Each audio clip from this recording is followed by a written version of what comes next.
So, of course, that's my lead-in into why we never leave the alliance to chance. That's why we monitor with the session rating scale on each and every session with each and every client. It enables a fit between their expectations and what we're delivering, because we don't know what people's expectations are about talking with us. So that's why we want to make sure there is a framework, a structure, a routine to talk about this important thing in each and every session. Not in a heavy-handed or browbeating kind of way. It's a light touch, but nevertheless, we're paying attention to it in each and every session with the session rating scale, because we know the alliance is the best friend we have in the therapy. So, we know all this stuff. We know all this stuff about the alliance. This stuff ain't new. This stuff has been around for a long time. I was in graduate school a long time ago, and it was in my books during graduate school how important it is. But that's not the way I was trained. I wasn't trained to attend to the alliance in each and every session with each and every client. I was trained to be the expert observer of human behavior and the intervener into people's lives, which I'm not discounting that training, but I'm saying that I should have been proportionally trained in the more important variable of the work, which is this alliance business.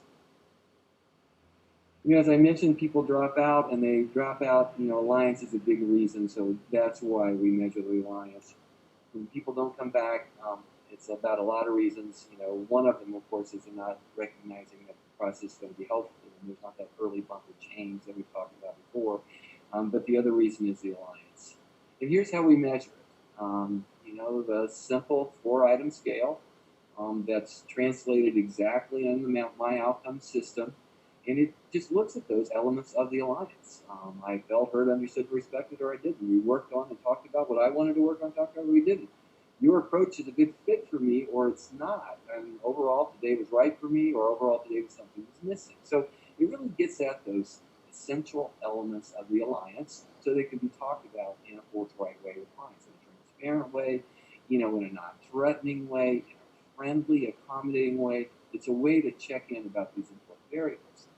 If you're interested in reliability and validity and all that stuff, please feel free to go to the website. All those studies are there, as well as independent studies of these things that show that it's reliable and valid measure of the alliance.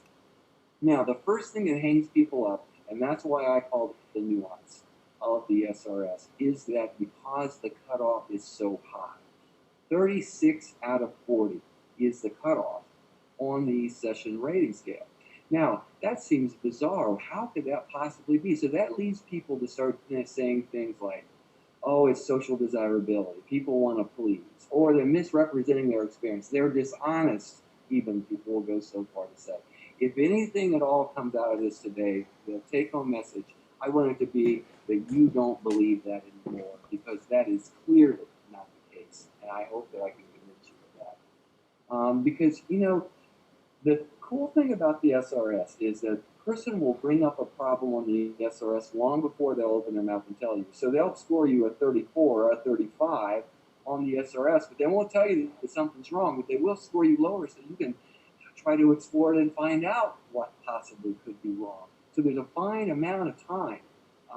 There's a very small margin here if you're talking about a cutoff of 36 to 40. Now, let's talk for a second about this whole social desirability and demand characteristic, all those kinds of ways of thinking about this. First of all, you have to know that clients score all alliance measures high, not just the SRS, the Helping Alliance questionnaire, the Working Alliance inventory. The ones they've been using in research for years are scored this way. That's just how clients approach this task. And they score this way whether they're in front of you, whether you mail it to them 6 months later, whether you're never going to talk to them about it, they score the measures high. So it's not about feeling pressured or trying to please. If the person's never going to see the information, that those things don't hold true. And you know what? There's a study with the SRS conducted by Jeff Reese and Art Gillespie and their students that look specifically at this, and it's accepted for publication now, but the poster of that is on the Heart and Soul website if you want to take a look at it. And essentially, it didn't matter whether the feedback was going to be discussed, whether it was in front of the therapist or not, the scores on the SRS didn't change. So let's just flush the notion that people are trying to please us. Let's flush the notion that they feel pressure from the therapist, and that's why they score high. That's not it.